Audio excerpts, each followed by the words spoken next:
Guide is an AI-powered Windows application that can do tasks for you so that inaccessible does not need to mean undoable. Let's find out more.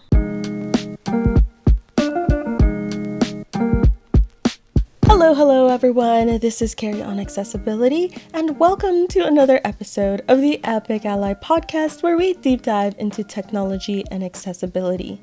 I'm really excited about this interview with one of the co-founders of Guide.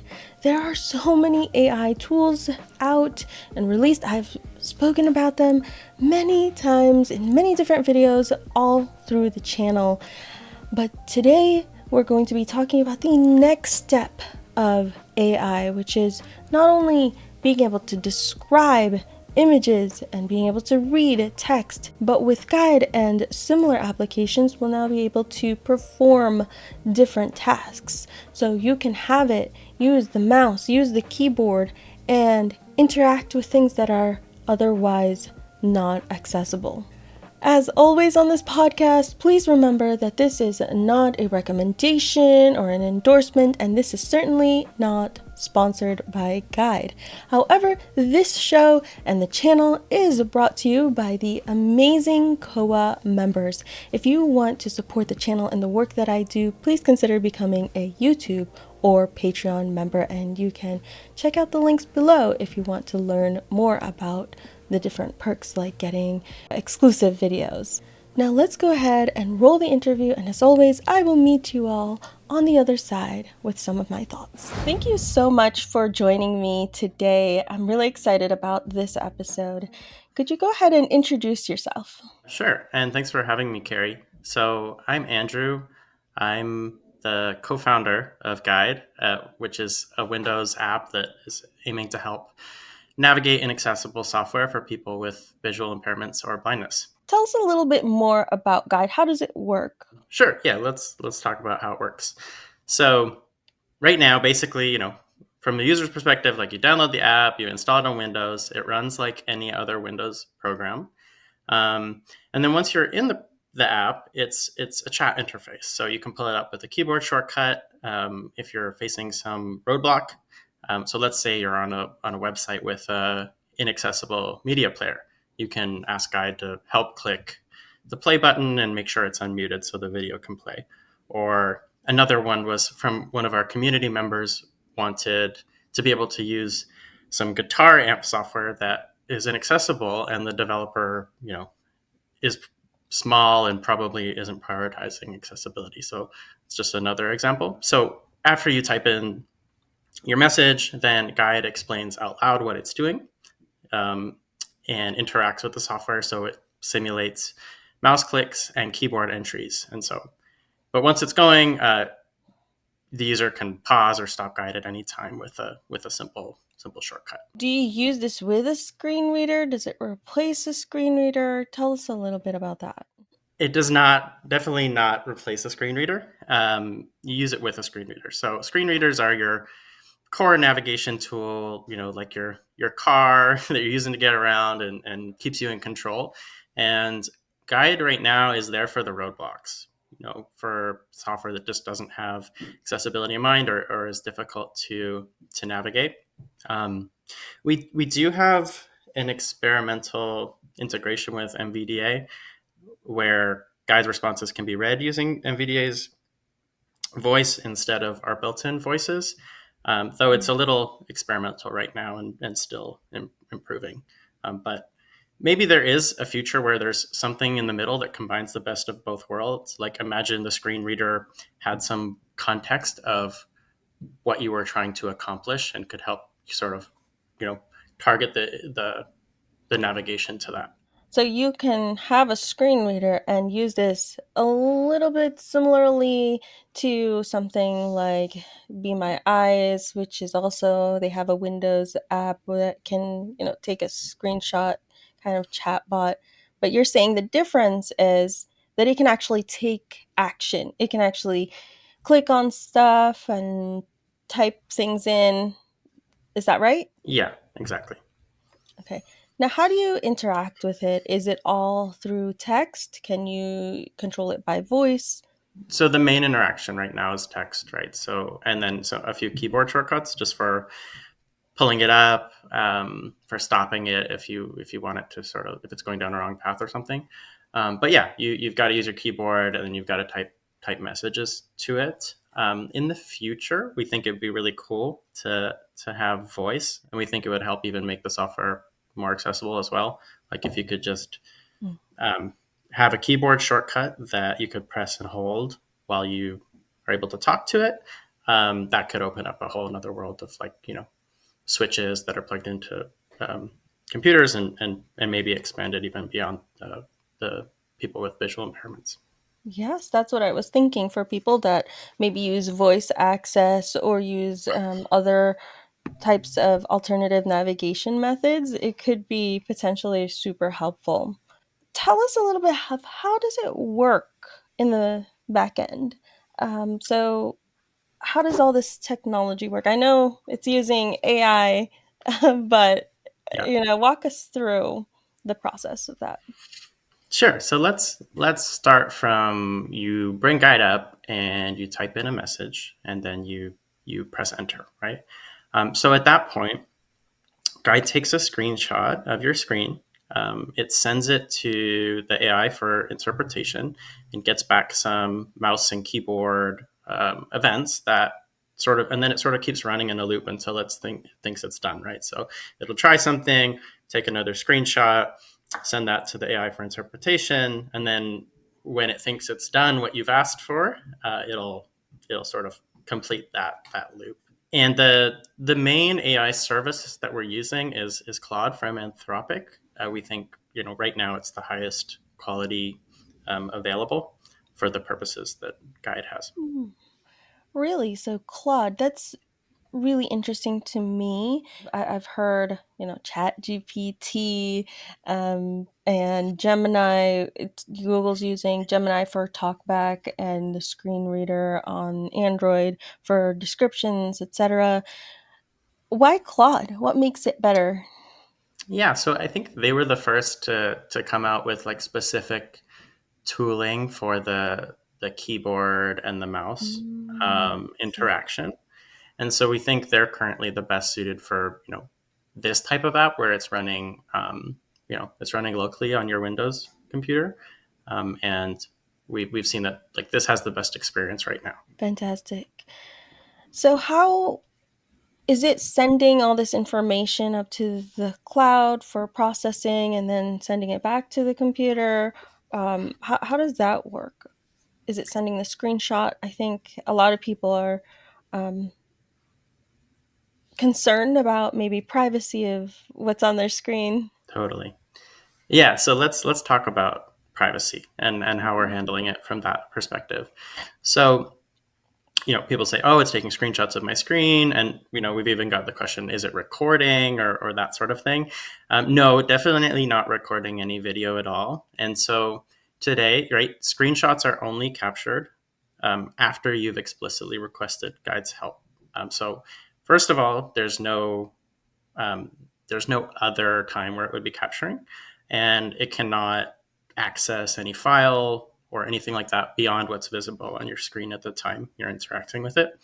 And then to like what happens with the screenshots. So we, like I said, we're sending them over to Anthropic for processing for Claude, and we don't store like Guide doesn't store the screenshots at all. So we don't keep any kind of server or cloud storage of the screenshots. We think that's really important, so we're passing them on because they have to be processed. But we otherwise don't sort of keep them or look at them or anything like that. And we've also looked into the Anthropic terms of service, and so they're not using these images for training at all, and they can store them up to 90 days, but just for analytics and logging. And so they're by their terms of service, they're not allowed to use them for any other purposes. I have a few questions from the CoA members, and one of which is Moto Bojo 2. And basically, he's asking, how does it handle PDFs, inaccessible PDFs especially? Yeah. So this is one for PDFs. We've actually had a few community members reach out, and say that it's a case that has worked for them. Sometimes in inaccessible PDFs, you can't even get into the content at all. Mm. And at least Guide is doing a screenshot, right, based approach. So it tries to, if you want it to read like a short PDF that's one page and can see it all at one time, then it's great. It can read to you the whole thing, right? But if you need to scroll a little bit, it works. You might need to play around with it a bit. But if it's a super long PDF or something, that could still be a little bit of a cumbersome process. Is there a way in the future to maybe send it a PDF so they can have that context and maybe, instead of taking screenshots, it can have the source directly?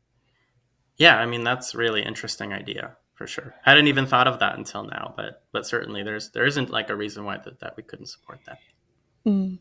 I think it could apply to a various files, whether images or videos, even, or well, maybe videos might be a little more difficult, Yeah, but images and other even Word documents. You just want to, maybe there's something in the Word document that isn't accessible.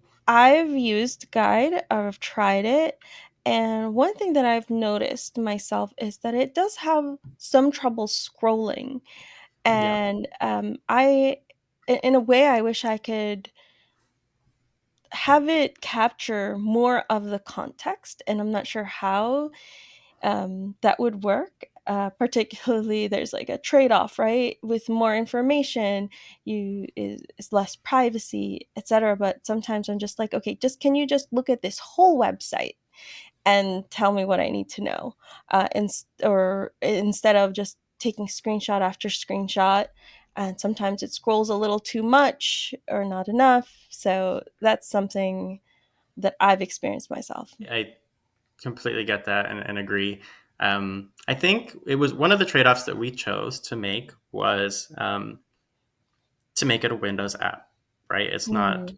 It's not a browser extension. So if you're using it purely for the web, if you had something like a browser extension, then it would have easier access to like all the HTML and everything on the web page, and then it could sort of make a more intelligent decision about like where all the buttons are and can I click them and what happens and all of that good stuff. And so yeah, right now it's relying on just visual, just what's on your screen, Mm. and so it is a little bit limited in that case. And one of the reasons we chose that, I know a lot of use cases are going to be on the web, but we really wanted to make sure that you could use it with any piece of Windows software. So we kind of made that decision, and then makes it a little harder for us to get information on what's going on the other applications. And again, to your point, the privacy, like right now, we at least kind of like that we're limited. We can have that simple statement, like we're just looking at what's on the screen, and we're not like looking at anything else going on the computer. Mhm, mhm.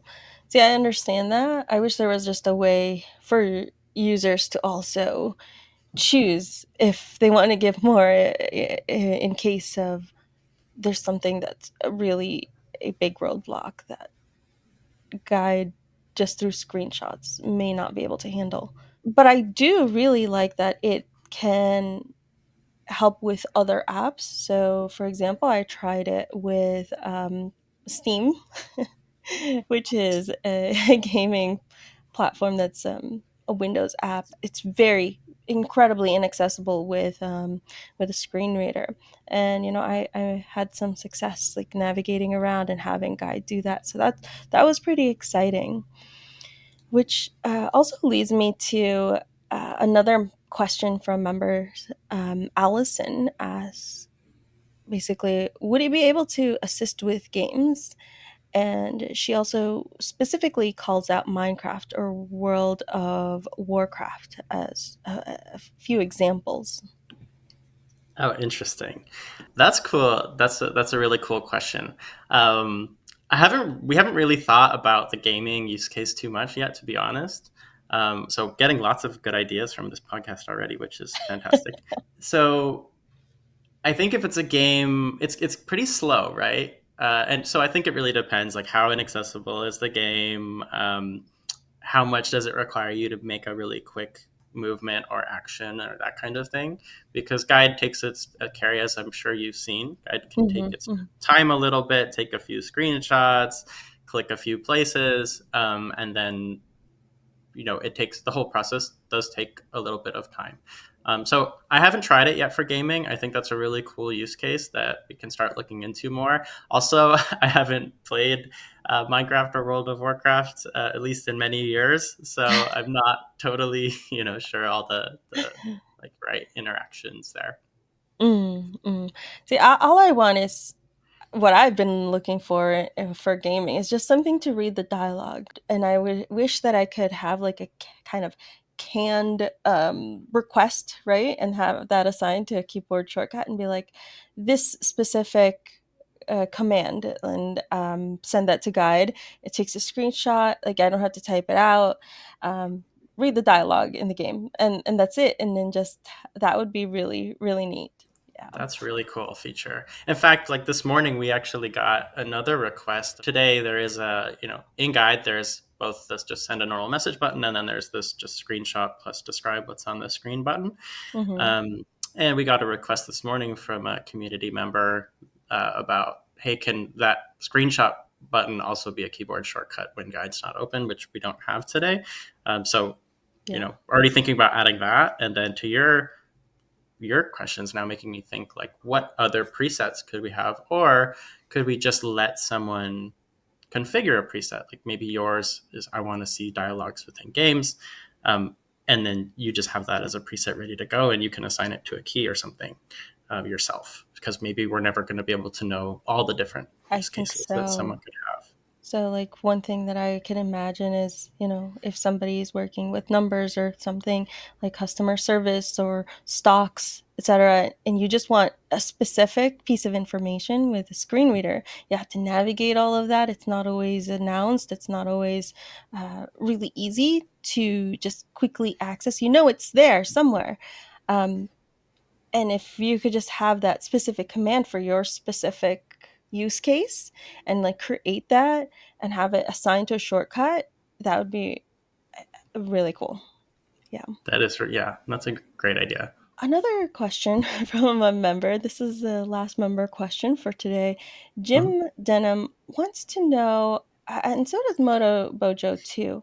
There's a long list of guide, what not to use guide for, and Jim especially wants to use it for banking, maybe not exactly entering passwords, but say, oh, transfer money from this account to this account. When I recently updated guide, there's a whole list of, you shouldn't give it personal information, etc. But honestly, there's so much, especially that's related to personal information, that is a challenge. Like it's a major challenge for people who are blind or visually impaired. So, what are your thoughts on that? Yeah, and thanks for bringing this one up. It's a good question, and thanks to the community members.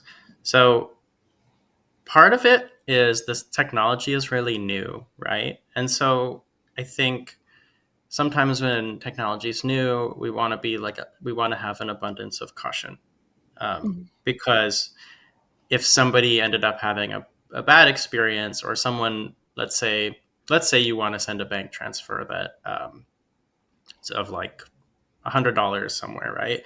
And then guide accidentally types in an extra zero, and now it's sending $1,000, Mm. right? I think like that's the potential for harm here that we want to avoid. So that's a use case where you usually trust your bank, so you're not really worried about the bank doing something bad with your information, but you are. It's more like if guide makes a mistake, right?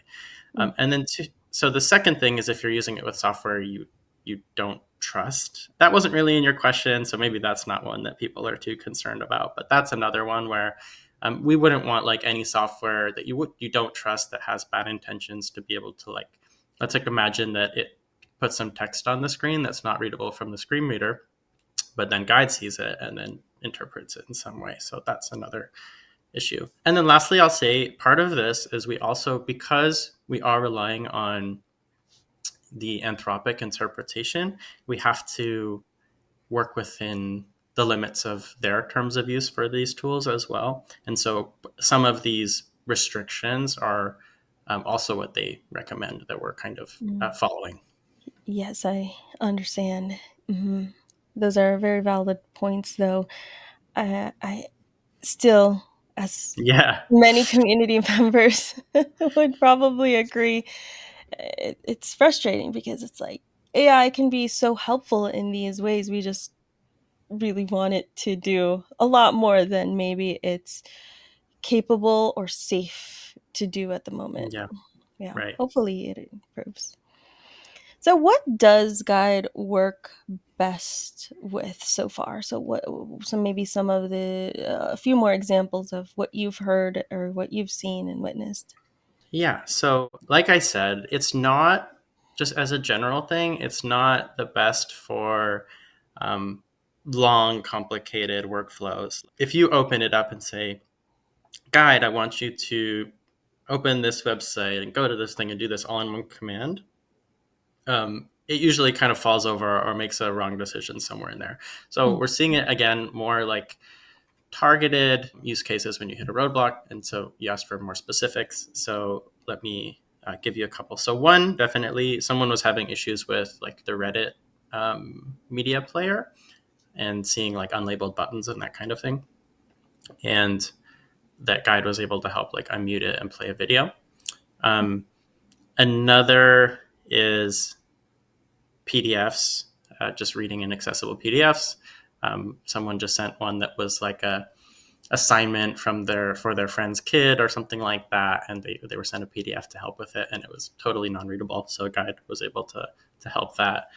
And then a third that we just got that comes to mind yesterday, someone sent an email telling us that he sent this website. It was like like a bank in India that had a super inaccessible website, like nothing basically. You start trying to browse through it and you go straight from the header to the footer kind of thing. um, mm, and he was trying to, I think, get like the some mutual fund that he was invested in's report or something, and couldn't find where to go, and a guy was able to help with that. um, Let me see. Oh, and another one was that just again coming in. People are, and by the way, the community is awesome. People have been just like sending emails with, "Hey, this is what it worked for. This is what it didn't work for," and so it's been just like really great to have that kind of feedback. So last one, someone was on this coffee website, and at the top they have this big like take the coffee quiz, figure out what type of coffee is best for you, and they said that it was totally inaccessible. None of the actual like it was like you could go through a few different questions, but none of them could be read by the screen reader. And so they were able to get through at least a few of them. I think he mentioned he still struggled to like finish the quiz, but at least got a little further than otherwise would have. that's really awesome. So, why develop Guide? What's the backstory behind it? Yeah. Um, so I have worked in tech for a while. So I would say it all started kind of a few years back. I got the opportunity to work on the Xbox Adaptive Controller. So, Carrie, have you heard of this? Yes. Hmm. Okay. So, for anyone who's listening and may not know, it's a controller that basically allows any switch to be plugged into it that can then be used for playing games. So, think like zip and puff devices, large button switches, foot pedals, accessible joysticks. And it was just the highlight of my career so far. It was really rare to be able to be given the opportunity to work on a product like that and like really make a difference in people's lives. So it was just like an eye-opening moment for me that like, this was the kind of project that I like to work on. Fast forward a bit, I've also started working on the European Accessibility Act, which I'm sure you're very aware of, Mm-hmm. and it's great. It's getting a lot of companies to look at their like WCAG compliance, and it's great that like some organizations in the world, like the EU, that have the power to do it, are being advocates to improve accessibility worldwide. So this got me looking into screen readers and WCAG rules. And that's when I saw some statistics like, 97% of the top million websites are non-compliant. And so that was like upsetting. And I was considering at this point, I was considering just like getting certified to help become a WCAG testing consultant and just sort of helping that way. Mm-hmm. But it was around that time that I also saw some of the AI services were evolving and what they could do. And I thought maybe this idea could have more impact since there were already a lot of other people doing the consulting work out there. Mm-hmm. And so that's sort of how the idea came and how it got started and like why I'm passionate about the space. That's awesome. So, are you a solo developer or do you have a team behind you? So it started as me, but Guide is currently a small but passionate team. So right now it's me and my co-founder Nick. So Nick, even also from his time at Dropbox, he was recognized for significant accessibility improvements to the new user onboarding experience at Dropbox. So it's really great to be working with him. And right now we're super excited by the interest and feedback from the community that we've seen so far. That's fantastic. I know there's been so much AI that's come out over the past couple of years. Uh, and, there was even the rabbit they were marketing um, that it would be able to do things for you, which to this day, it I would not say that has been very successful. But this is something that I've been saying in so much of my content. AI is great. Can be super helpful. It can describe things. You can ask it questions. But when will it take the next step of let's do stuff, both from an accessibility standpoint and a usability standpoint and efficiency? Even when something's accessible, it Mm-hmm. doesn't always mean that it's efficient or that it's a great experience. So I love the idea behind Guide and just being able to take the mouse, take the keyboard when there's a roadblock, just go through it and help out. So I think the work that you're doing is awesome. So where is it available other than Windows? So great Is it question. So we've had a few asks for Mac support. So yeah, so we made an intentional decision to focus on Windows. Um, we we just looked at the interest from the community and found that more people with visual impairments preferred to use Windows and JAWS and NVDA than Mac. So that's where we wanted to start because we thought it could have more of an impact. And we're still, it's still early days. The experience is not perfect, and so we're really focused on making the Windows experience awesome um, before trying to expand to other platforms.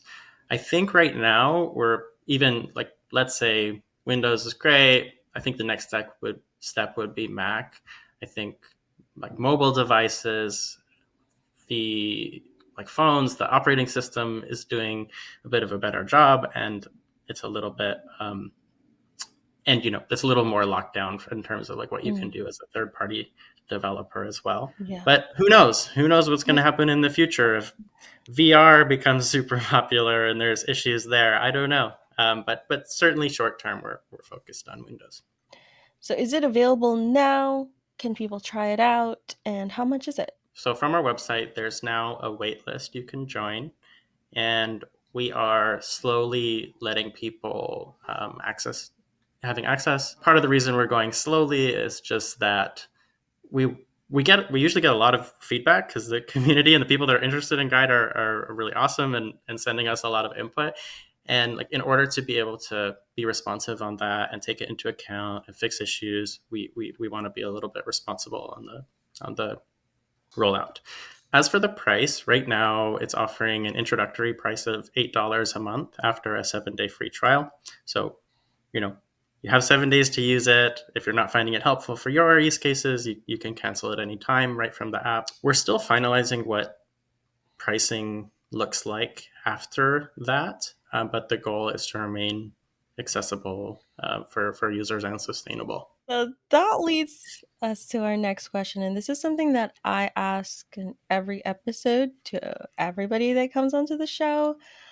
And, this could apply to Guide or to just the industry in general. But what do you think contributes to assistive technology being expensive? Yeah, so it's a great question. And, I was watching one of your recent episodes and was listening to some of the answers. And I agree, things like lower volumes are true and potentially, due to the number of companies competing in the space, especially for things that are hard and expensive and unique to produce, like Braille displays, right? Whereas maybe something like the Meta Ray-Bans are targeting like a super wide audience, but then happen to have like a really great use case for people with visual impairments. But in some cases, you've also got tech from big companies like Narrator or VoiceOver that's free. And in other cases, NVDA, which is open source and free. So I think it really depends on the particular assistive technology, how hard it is to produce, and what the costs are for it. So not a one size fits all. Let's zoom out a little bit. What do you envision for Guide in the future? Yeah, so we've already talked about some big ones. Voice inputs could be a big game changer. A lot of people have requested that. So we want to get to the point where we can sort of use the microphone and have that, and then you don't even need this guide window to come up all the time, and it can just be kind of more natural. Another big problem we have is the screen reader coexistence problem, where you've got voices going from both screen readers. You've got or both programs. You've got guide not being aware of like what state the screen reader's in and that kind of thing. So we've had a lot of requests to improve the NVDA integration. And so we want to play around with that a little bit. And can we make it better? Part of the problem we've seen is once we send if we send the text off to NVDA, then it kind of has to prioritize what it says. Does it read the text that it was sent from Guide? Does it read the text that, or does it otherwise read the text that you're trying to browse? So just a challenge that we have to work through. And then the third thing is we've had a lot of requests for privacy controls. So right now it's taking a screenshot of the whole screen. Some people have said, hey, can we limit it to the active window or just the thing that I'm working with right now? So it's not a screenshot of the whole screen, but it's more like limited to what I'm doing. So we think that's also a good feature that we want to look into. And then eventually more surfaces, Mac, as we've talked about, that kind of thing. But these are sort of the like actually top of mind things for us right now. I love it. One thing that really comes to mind really quickly is a lot of screen reader users, unless they set it by default, windows can appear minimized. It would be interesting to kind of have a guide automatically maximize windows so that it has more content to work with, especially if it's going to only work with like a particular active window. Oh, that's really interesting too. Yeah, that's a cool idea because then you solve both problems, right? Yeah. It can only see this window, assuming that one monitor and whatever else, and you get more information potentially. Yeah. But this has been a really great conversation. I've really enjoyed this. Thank you so much for coming on. Is there anything else that you'd like to share? Yeah, and thank you so much for having me on, Carrie. This is really fantastic. Just brainstorming with you and getting ideas has been like really, really fun. Yeah, a few things. I just want to acknowledge that it's not perfect right now. Guide can make mistakes or take a couple tries to do something, and the community is sort of figuring out the right prompts to get things done correctly. And so we're trying to fix issues. We're trying to iterate really quickly. And alongside this, we're building with the community. We have a Slack channel where we're inviting all the early adopters into and reading feedback as well. Well, I'm very excited to see what Guide has to offer in the upcoming months and years. So I'm sure maybe we can have follow-up interviews. But thanks so much, Andrew, for joining today. Thank you, Carrie, for your time. It's been great. That is a wrap on the interview. I think Guide is a really compelling application, and I know that there are other ones. I have not tried them yet, but I have tried Guide, and I think that it does pretty decently right now, and it's always improving. AI is always improving. If you give it too many instructions, it does struggle a bit, but it's only going to get better from here. I think this is just the logical step that AI will be making to actually perform actions for you. And this has also been the promise from the beginning, that AI would be able to be a better assistant. And I really like this. There are a lot of tools out there like Be My Eyes and Ira. You can ask a volunteer or you could ask an Ira agent, but that's still using a person. And yes, it's great to have that as an option, but you don't always want to talk to a person. I don't always want to talk to a person. That you still need to interact well, no matter if they're a volunteer or an agent. AI is readily available. You can speak to it any time of the day. 2 a.m. when you run into an issue, you're not going to have to wait, right? And you can ask it to do a task over and over and over again, and you can ask as many questions as you need, which is really difficult to have that same approach with a person. Hopefully AI does not begin to develop feelings or get impatient, because that would be really terrible for us. Anyway, I'm really excited about Guide and all of these AI tools. Of course, accuracy, privacy, those are all a concern, but it is just so powerful, and we can do things. There's a potential of doing things that we would maybe not ever be able to do. And so that is really compelling for me. That's it for now. We'll keep an eye on it and definitely sign up for that waitlist if you're interested. We'll see if we can get any other of the developers who are maybe working in this space to come onto the show as well. That's it for now. Thanks everybody for watching. If you want to support the channel and what I do, and also see the video where I tried out Guide for the first time, consider becoming a YouTube or Patreon member. Thanks everybody. I'll see you next time. Floofers. But I think anyway. But anyway,